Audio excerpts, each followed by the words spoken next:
series on, I think I called it, I was super clever, of course it was, a plant-based series. Do you remember that?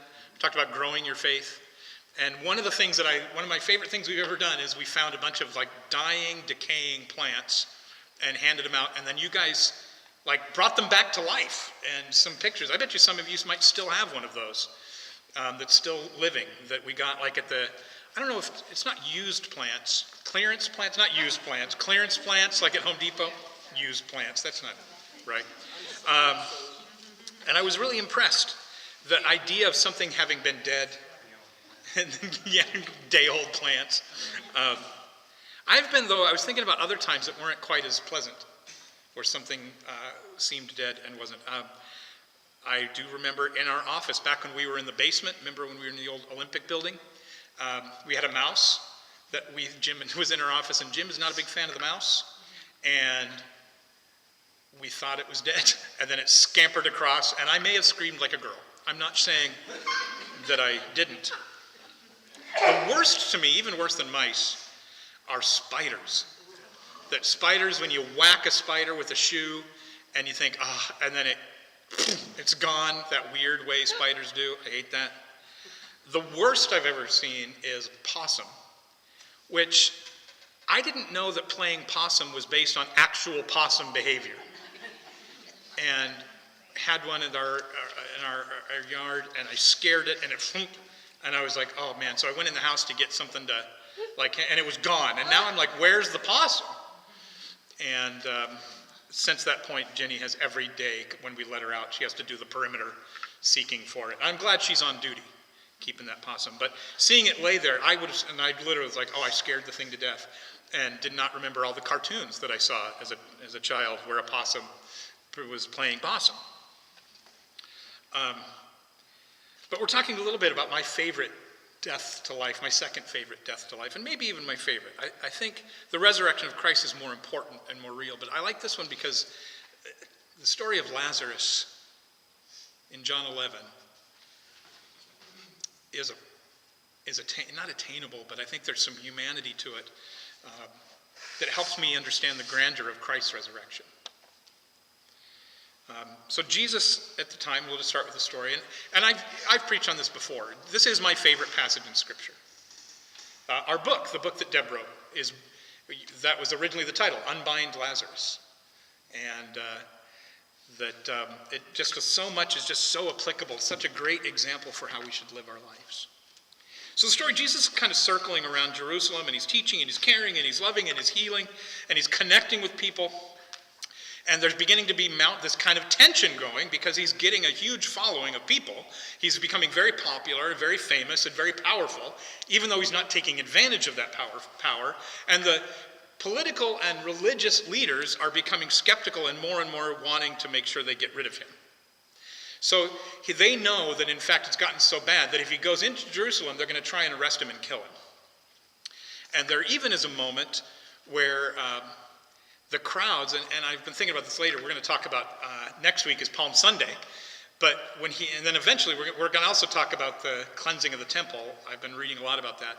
And it says after that he cleanses the temple, turns over the money changers, right? And he clears it out, and then the religious leaders, the priests and religious leaders are so angry they want to arrest him right then. And it says in the passage that he slipped away. Now, I'd been taught most of my life that there's some supernatural thing there that happened, that God allowed him to go through the crowd without being seen. But the very next passage, in context, the priests and religious leaders are really afraid of the crowd. And I think what happened is that the crowd rallied around Jesus and were like, yes, we're poor people. We can't afford to worship the way it's been set up. The system is set up against us. And it's taking our money. And when Jesus cleansed it out, they're like, yes, it should be a place of prayer, not of commerce. And they were so behind that when they went to go capture Jesus, the crowds escorted him away. Again, I don't know that for sure, but that's certainly the way it seems. So there's just tension brewing between the leadership and the religious establishment and Jesus and his people. At the same time, while this is going on, in Bethany, at the house of his friends, Lazarus and Martha and Mary, Lazarus gets sick. Now, first of all, I love this part because Lazarus and Martha and Mary they describe him as Jesus' friends. His disciples were certainly his friends.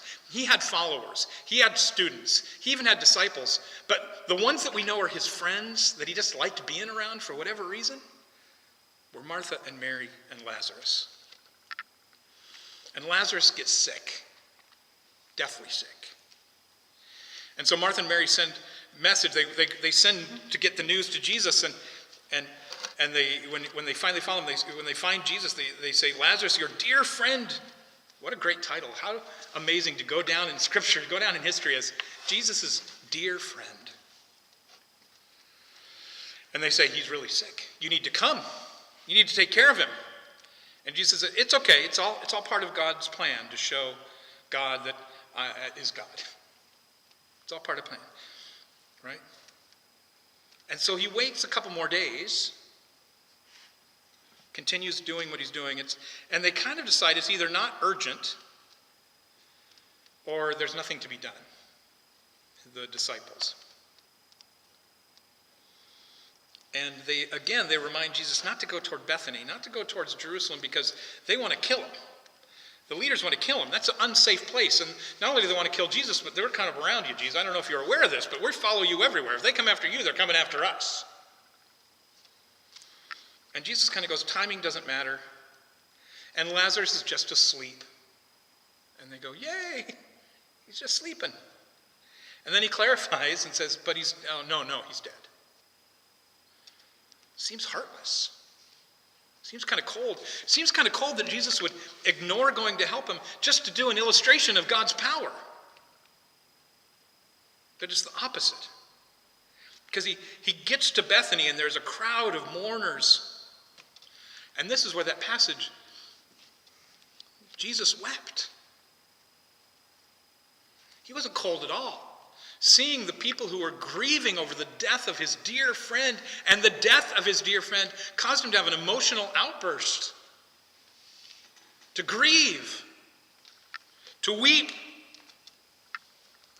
I think so often we talk about we don't want to be controlled by emotions, so we need to only be logical and theological and doctrinal. But you know what? We need to be emotional. If this doesn't move you, what is the point? Jesus weeps, even though he knew what his plan was. I think he's weeping for those people. He's sad to see his dear friends Martha and Mary and the mourners weeping. He is angry and sad that death exists. Eventually, Martha runs up to him and kind of blames him. Jesus, what took you so long? If you were here, he'd be alive. You could have saved him. And Jesus says, yeah, you'll see him again. And Martha gives such a churchy Sunday school answer. I love this. Martha's like, yeah, I know. We'll see him in heaven. We'll see him in glory. Which, when I think of Sherry, yeah, we're going to see Sherry in glory. And all those of us who have lost people, yeah, I know that's true. But I want him here. I want my dad back.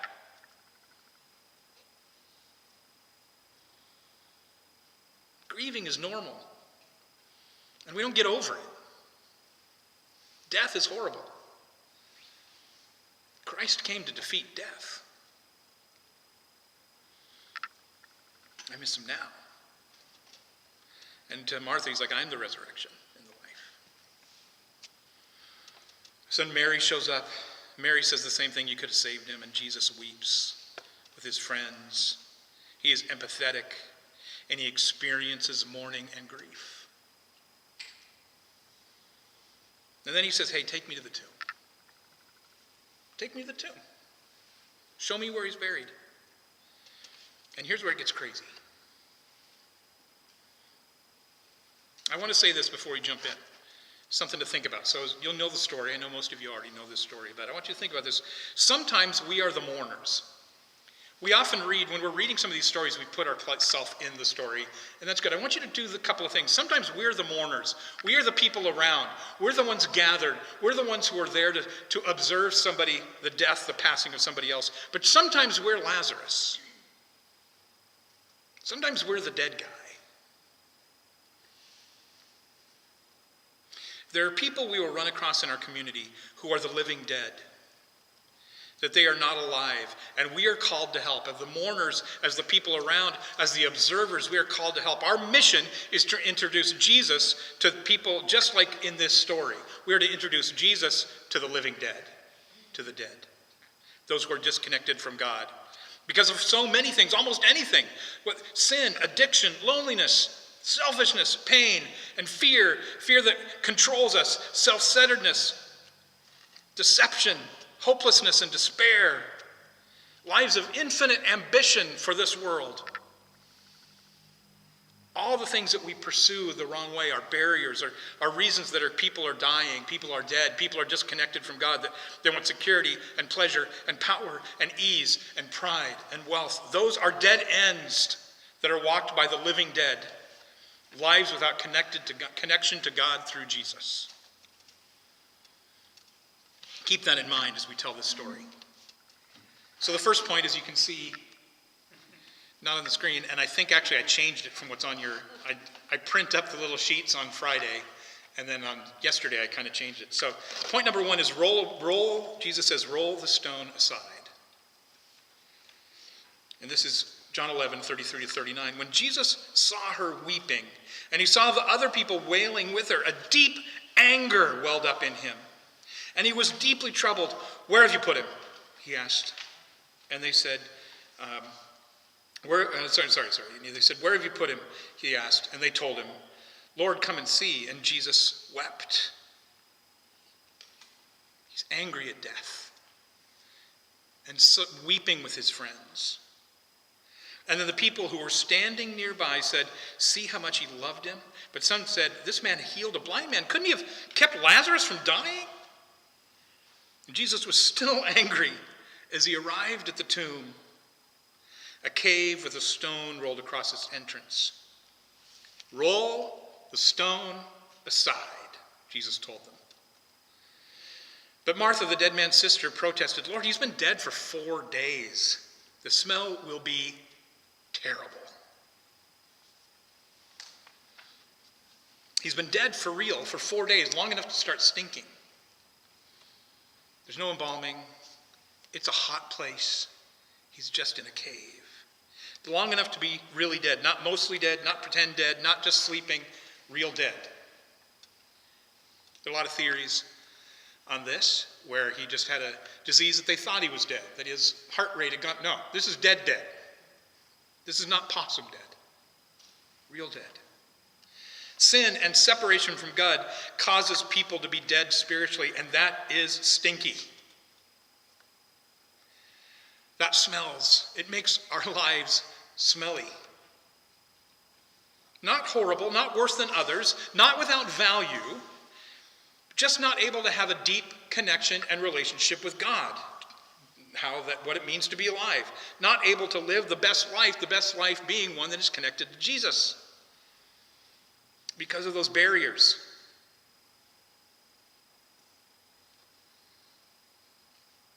I want to throw this out. That people that they're called to help to introduce to Jesus are going to smell a little bit.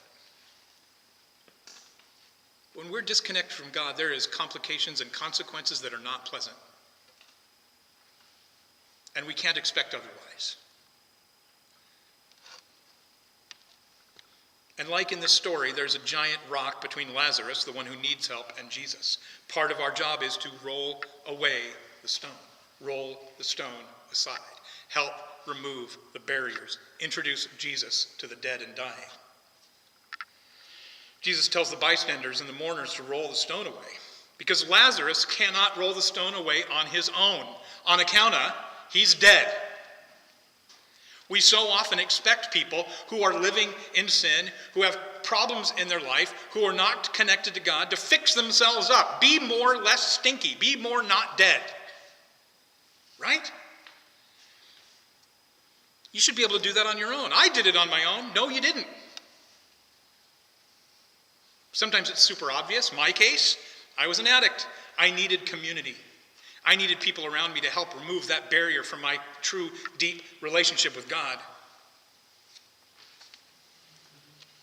What are the barriers that keep people Sometimes they're good things, sometimes they're bad things. They're all these things combined. Addiction, obsessions, all sorts of things that keep people from God. And we need to help actively remove the stone, help them deal with those processes, give them real tools. One of the things in the 12-step program in Life Path, I've had people that have needed help. And sometimes I've been criticized in our group for people saying, well, why do we need 12 steps? Why do you talk about their problems and not just tell them about Jesus? And I'm like, we'll talk about Jesus, but let's get them off heroin first. Right? They can't even process now because they're on meth. So let's deal with that. That's the extreme example. Sometimes there's so much prejudice in someone's life, they cannot hear God.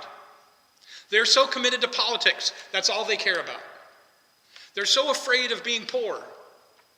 That's all they care about. They're so racist. They're so fearful. They're so angry. Right? Let's help deal with the stuff. Let's help roll away the stone. And Jesus called others to do it. And also, he could have done it miraculously, right? Could have Jesus gone, and the stone rolled away? Yeah. Could he have called down angels to move the stone? Yes. But he called the observers, the mourners, the followers. We need help, and we need to help people together. We need to not be mad at the dead guy trapped behind the stone. We don't need to yell through the stone, at the crack in the stone, hey, be better. Come out and roll the stone aside. And we need each other. It's too big for one guy to move. Sometimes when we're helping people, we need to do that together. We need a community of compassionate people who are committed to Christ.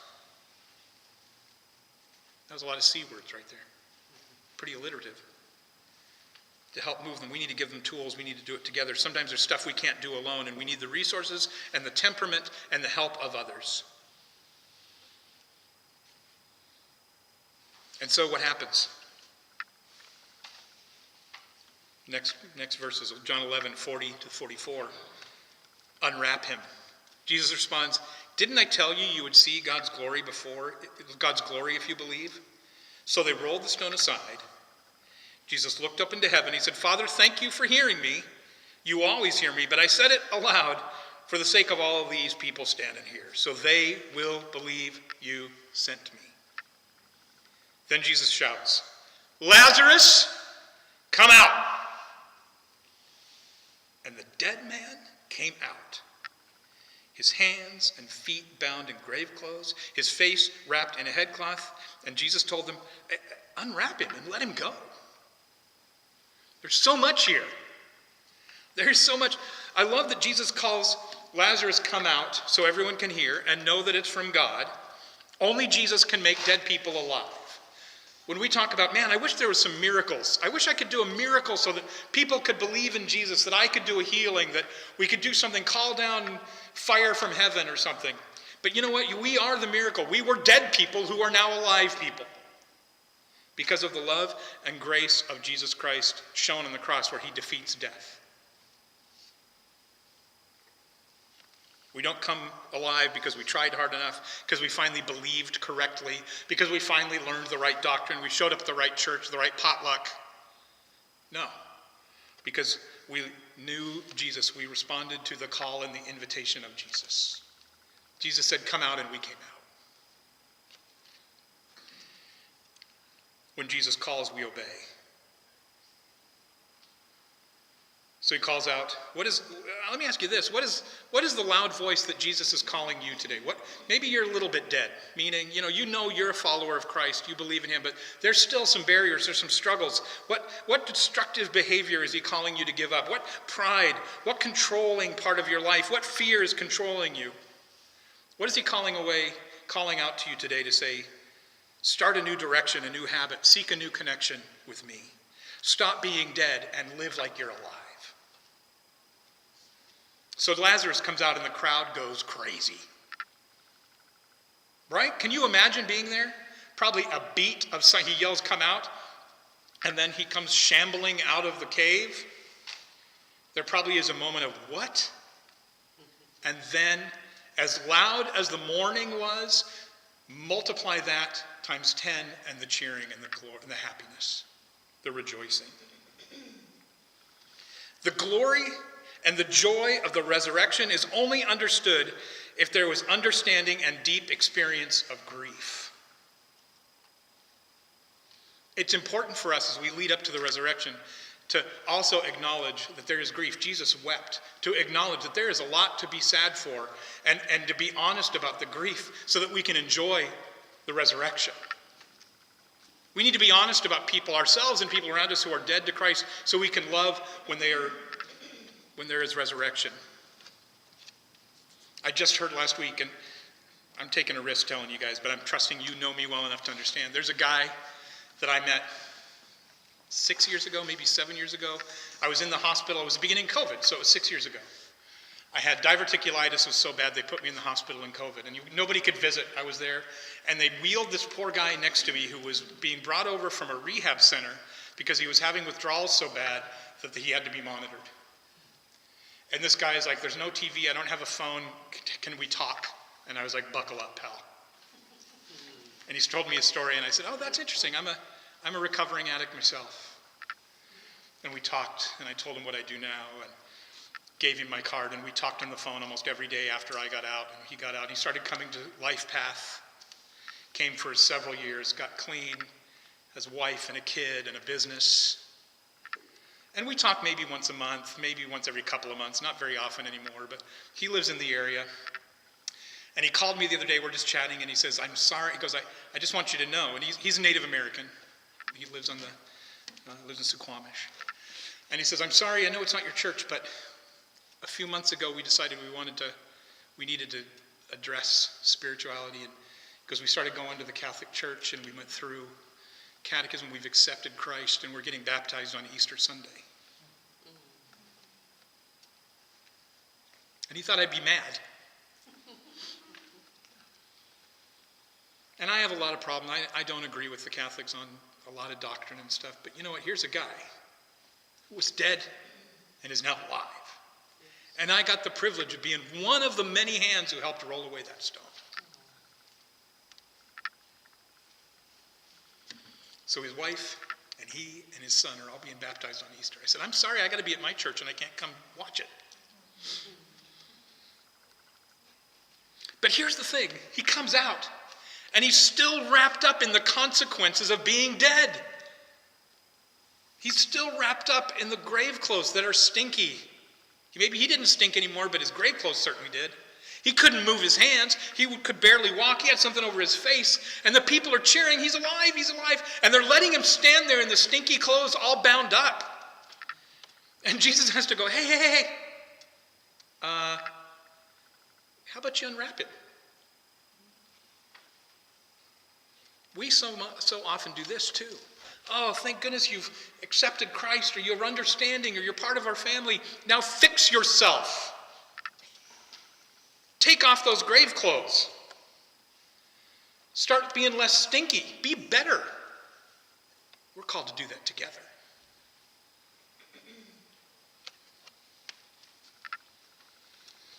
He needed the people around him to come help unwrap him, to help remove those consequences.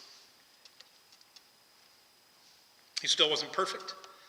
Still was a struggle, and he needed other sick people to help him. Hands and feet could work, but he needed to be unwrapped. And the mourners go and do it.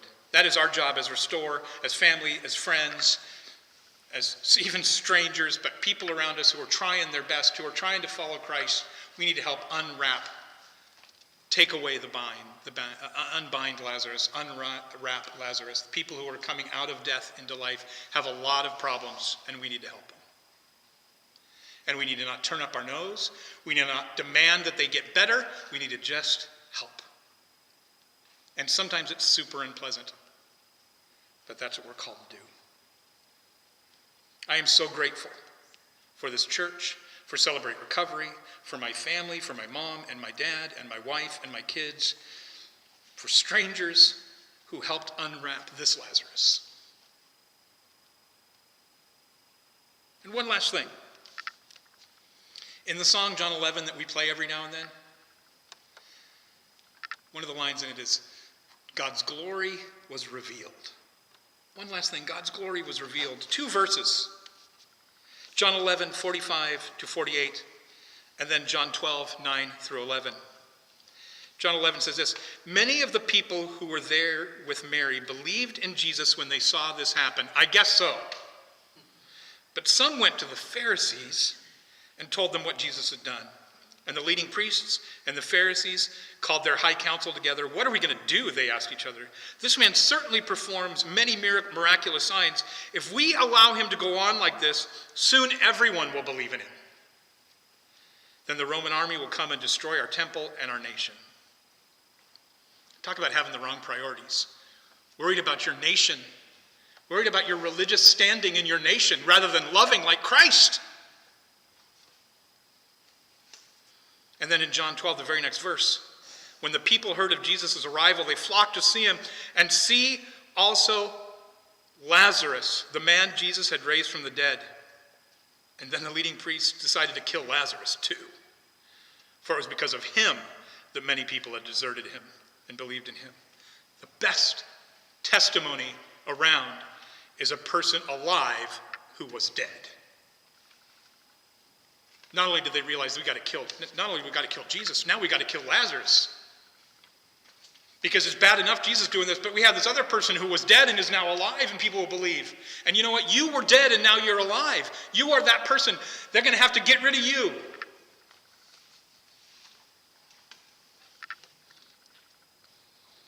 The best testimony is not the person who has all the answers, who has all the doctrine, who has all the education, who is charming, who is wealthy, who is powerful, who controls the laws. No, the best testimony for Jesus is someone who was dead, who is now alive.